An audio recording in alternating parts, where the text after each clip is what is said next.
build a chain of travel agencies, travel agencies and tour operations.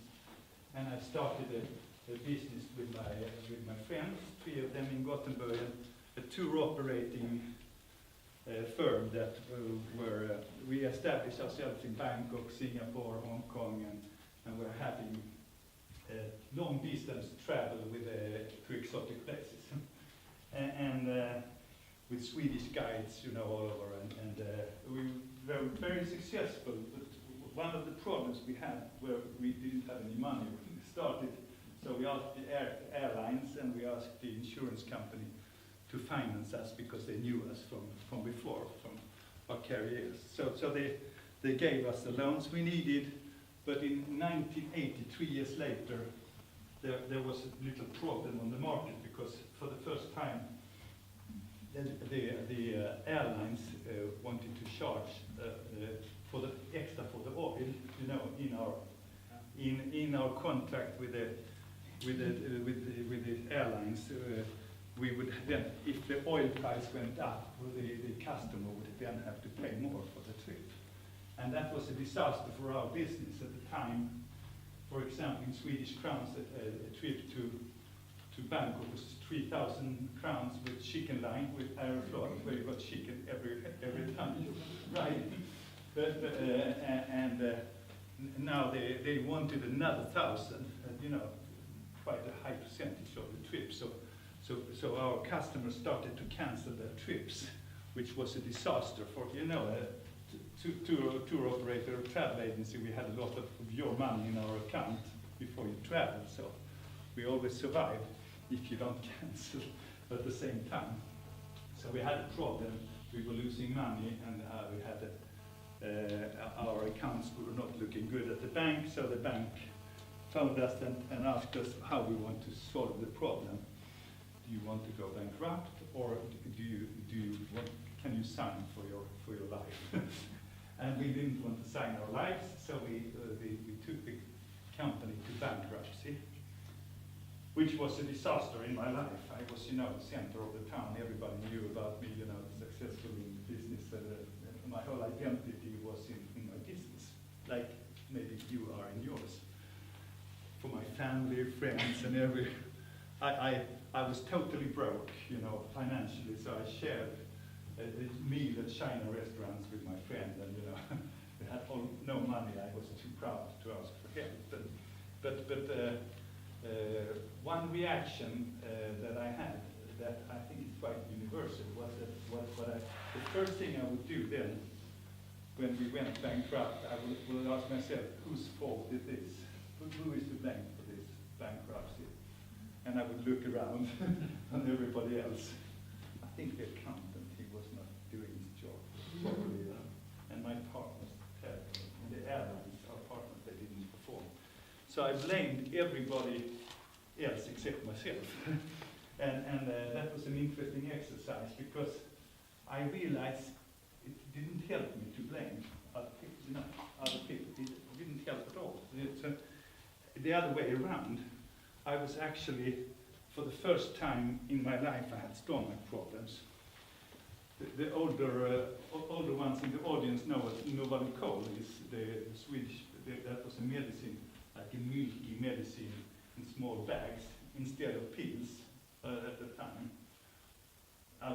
The doctor prescribed me three times a day. It was really hard to swallow, terrible medicine. But I went to the pharmacy to get the medicine, and outside of the pharmacy I had 2 big bags of medicine, and I felt like a real failure. And I thought of that the day before, the idea of responsibility, taking responsibility for something, and the blame for something, and the difference between responsibility and blame. And I decided then and there at the stairs of the pharmacy not to take the medicine, but to take the responsibility. With responsibility of understanding that I must, in one way or the other, I must be a part of this problem because I'm here. I selected my employees, I selected my partners and so So I went over the street and threw the medicine in a container. I went to the lawyer and said, I realized maybe I'm a part of this problem. Can I help? So I helped to make the bank, everything around the bank, the relation to the customer, the relation to the airlines, and I had to go through, a lot of feelings, a lot of good and bad feelings, but I did it, and I took my part of it, and I understood it's not a good entrepreneur don't blame anybody else for anything. That's my solution. If I could, what I understood from that, don't blame somebody else. And I will come to that. First I give you another example. I imported the first TV games in Scandinavia. Do you know about VIC 32 and VIC 64? That was the first TV games was on audio tapes as computers, and an audience like that will look at my, this little dot jumping on the screen, and wow, that was 1981. We were selling with the programs were produced by teenagers in UK. They were between 14 and 18 years old. They were the only one understanding what this was. We were selling good in Sweden and in Scandinavia, and we just on expanding into Scandinavia when a totally unknown company came to Sweden, named Nintendo from Japan. Never heard about three-dimensional, music. They were just overnight. We were nothing, and we were king one day, and we were nothing next day. So what I learned is something that I always use in my presentations, that to be a good entrepreneur, you have to realize that you have failed many times, but you are not a failure until you blame somebody else. And it's the same for like a manager or a boss of a company. Doesn't help me to blame you. I'm responsible. I hired you. I'm responsible for you. So towards a customer or towards a market, I never blame somebody else. I take the responsibility. But I will deal with you. That's another thing. But I don't blame. I deal properly with the problem. But often we take a problem and see ourselves as a failure just because we failed. Are you getting what I'm saying? So no, I will give you this in text tomorrow if you like. Ola Speech was one of the founders of the Swedish church. That's what he said. You have failed many times, but you are not a failure until you blame somebody else. To be a good entrepreneur and to sustain and grow things, you don't blame anybody else. You take responsibility and you change the situation and survive and thrive and have fun.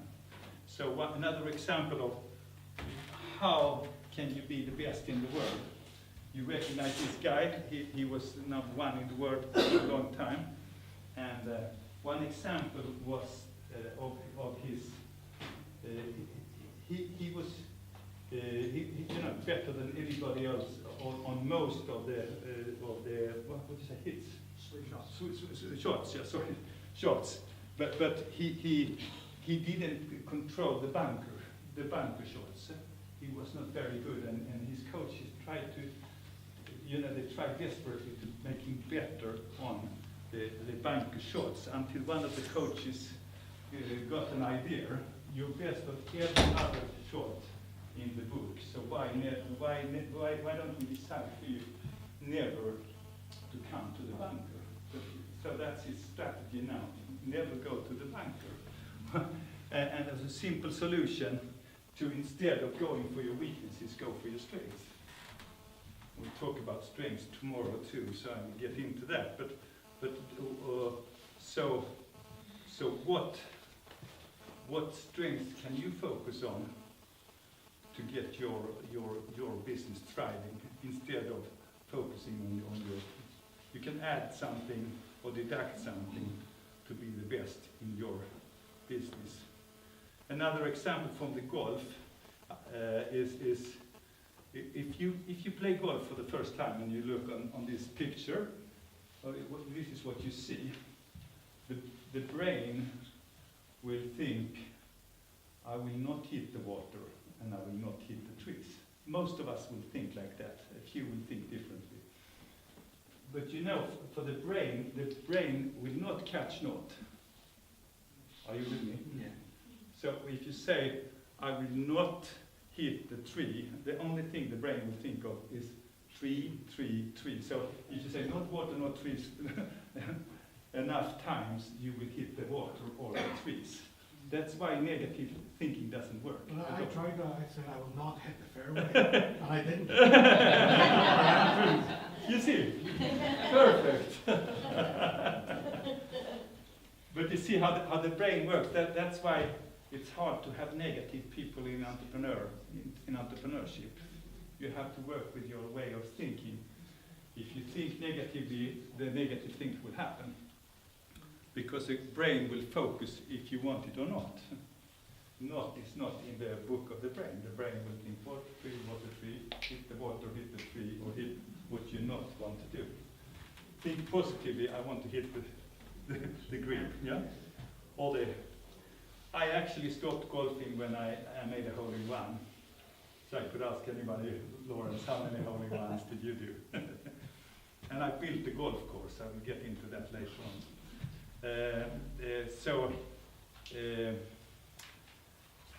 Let's see. Now it's getting a little challenging. So for the competition later on, I will now give you time to combine 4 and 4 and combine your ideas once again. And you can go outside, or you know, we will give you for the competition. Let's see. Combine your ideas for, let's say, now. Can you arrange yourself in the 2 that work together now and together with another 2? You combine your 4 ideas to 1 idea, and that's the one you will compete with in the end of this. Yeah. Yeah, there are a number of prizes, so it's a lot of chances. I give you now, it's 16:45, so I give you 11 minutes from now. And why don't you go out 11, 12 minutes and come back? 4 and 4. Yeah? So to have the time to really compete, this is a pitch competition. So the teams are supposed to appoint one person in your team that will present from here. Sell the idea, and the best idea, we have a special jury coming in, that they will decide for the prizes, 1, 2, 3, 4, 5 or something. And we will, to begin with now, how many groups do we have? 1, 2, 3, 4, is it 5 or 6? 5, 6 groups. Okay, so now I will give you some time for the final to think of ideas for the final touch on your idea. One in each group will now present the idea as it is. Just present the idea. Sell the idea to us from here. And when somebody's sharing now, the next step of growing your idea is to steal ideas from your competitors. So that's the most common way. Steal, I call it steal. You know what I mean. That's the most common. Copy your idea. So steal as much as you can from the other's ideas and include in your idea. And you will be judged by that too. How much have you stolen from others to complete your own ideas? So stealing is actually, that is a good idea. I bring it. That's how we do it. So can now 1 minute each to just present the idea. Who will start? Yes. I am the presenter. Yeah. So why is stress busting in communities and healing in communities? And the overall concept is something called Ergo Farm. So through working with the soil, practical work, that in itself is stress relieving. It breaks down barriers in the community as people work together. Part of our idea is also education and training. It's proven that kids who can't get in the normal learning environment in school, they get excluded, they end up working in these sort of situations. So each community with an Ergo Farm, we're thinking of starting in communities where there's a high immigrant population, many of whom have come from African nations and others. This is my stolen idea. And they've come with the skills of rearing goats and cattle and so on. So we give them an opportunity to find work and employ the experience they have as a core skill. In terms of making money, then obviously there's the selling of produce. We're thinking also once teams of young people are trained up with the skills, we can send them out to till the gardens of old people that can't maintain their gardens, etc. So it's breaking barriers down in the community, and it will be a point where families monitor, communities could be monitored to a measure if the right people were there to check out what was happening. That's as far as I thought. Thank you, thank you. So, self-sustainable on food and no unemployment. That's a perfect idea. Okay. Next. Who wants to be next? Yeah, please.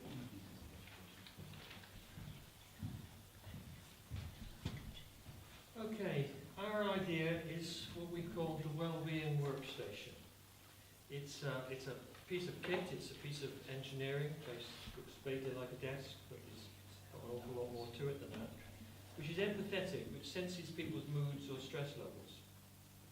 And the idea of selling this is we would sell it to employers on the basis of improved productivity, but we'd also sell it to employees, trade unions, etc., on the basis of it promoting well-being amongst themselves. Standing up is a form of exercise. It also speeds up work. In fact, they reckon that 3 hours standing up a day will end up losing weight and living a few years longer. So it allows for that, and the whole thing will adjust for you to stand up. It will also sense your mood and your stress levels, let you sit down, maybe even let you relax right back, almost lying down. When it does that, it'll automatically change the light levels, it'll change the colours of the light, and it'll switch off your mobile phone, quite importantly. It'll work from using the sensitive fabrics that we were talking about in some of our earlier projects. So that could be on the seat of the chair, or it could be a piece of clothing, the uniform clothing that the employee wears. And also it will know which employee is being used either by a key system or by when you log into the into the computer. So it will adjust. You can preset some of the settings to suit yourself. All of these things will be therefore tailored to the individual, but also we can tailor it to the company. Part of the sales. So it's about, as I said at the beginning, promoting productivity and promoting well-being. Thank you. That's all. Thank you. Next, please. And you know, I said always start with the why, and why we're doing this is to help with the mass hysteria that is overtaking Ireland about rat-borne disease. The first thing we're going to do is create this hysteria. Do an advertising campaign on our digital platforms called That a Click, based on the plague and images of the plague. Then we're going to sell through the portals again educational modules or educational programs on how and why we need to understand and how to eliminate the disease. We're also going to sell the rats that we eliminate back to the schools so they can use them for dissection as well. And how we're going to eliminate the problem is by using an army of rescue Jack Russells, which we rescued from pounds and such, and they will be wearing the patented Sir Rat-a-Tack dog suit armour, which we can also sell this training program overseas to help train other Jack Russells do this overseas. and also we'll be using mood fabric so that we can find out how excited the dogs are, how well they're being trained, and how well they're doing their job. So we're taking orders for Sir Rat Attack armour suits straight away. Thank you. Okay. Number next. You there. Okay, so maybe a sort of theme on being relaxed and de-stressed. So we put together something we're calling a recharge pod. This essentially would make use of facilities like public conveniences that the council have or abandoned buildings on beaches or in seaside towns, where you could have a wind turbine on top, perhaps some solar panels stealing from one of the businesses in here, a Wi-Fi hotspot, a webcam, a weather station, perhaps the blue flag, water quality results all being captured and spread out via apps and maps on the internet, so you know exactly what's happening on beaches and locations that you're in. You're getting free power to the conveniences, so that you're actually making money out of them.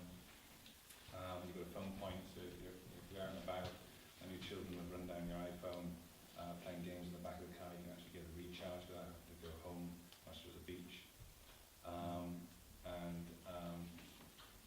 Making use of an entrepreneurial network to try and get this all to come together in one place. So that's all right. Thank you. Okay, next, somebody. I'm going to provide the ones for the Jack Russell. Anybody else? Everybody done? Okay. No, okay, so please. We were developing a number of projects all in one. One was about a problem with fingerprinting, or the smudging of fingerprints, and a neighbour's dispute about throwing slugs. We combined this with an oil refinery shortage of suppliers, and we put it all into a community programme. And as a local community cooperative with incentives for young adults to have mentors who would bring them on, which would also prevent some of the throwing of the slugs. It would be a motivational tool. It would be a product that we could sell to other communities and create cooperatives there. We could have a reinvestment scheme, an incentive scheme to have, sorry, I've lost my track. Incentive scheme which would have points rather than prizes, which do develop into a prize for children or for adults. The percentage of whatever they would win would go back into the charity to keep the system flowing. So basically, I wanted to call it throwing slugs, but it would be throwing light back into the community. Thank you. So, Peter, I wonder if we'll all be there tonight for the reception. Oh, they said, sorry. You want to wing this one? Sorry, I'm too fast. Okay, so. Hi, Alvin. The first problem to identify is childhood obesity in schools. And how we came up with the idea to tackle this problem would be to create an app which would record the movements of the children. So the best place we could do that in would be schools. And how would we interlink those schools to get the project off the ground would be to create mass hysteria through radio. So the radio then could connect with all the schools, we could create competition in order to be better, which is to strive for better children with better health. The product service, how we intend to do that would be to create something fun to give them. So we thought of ice cream. So if you could work for something like ice cream, which is fun, we come up with a device which would be linked then to computers, which would be broadcasted through the radio to promote the school essentially to be a better school. So the device would be a shape of a cone holder, like you'd see in a relay race. Also for the parents that also might want to get fit and show that they're good role models would be to wear a bracelet as well. Even mothers and fathers who have children will have a buddy that they might walk as small children with, which could have a device then to hold the cone and would measure their steps with the wrist bracelet. So everybody's keeping healthy and watching their weight and promoting good health. And yeah, some of the ideas that we stolen was to create massive theory. And again, that was right. Thank you. So my question was, is everybody there tonight? Maybe we should have the final together with dinner, or? Not everyone will be Aha. Okay, no, then we do it. Okay, in a little moment we will. So now the group thinks. You think of the idea. Right? I will end my speaking, and we will have the final in the end of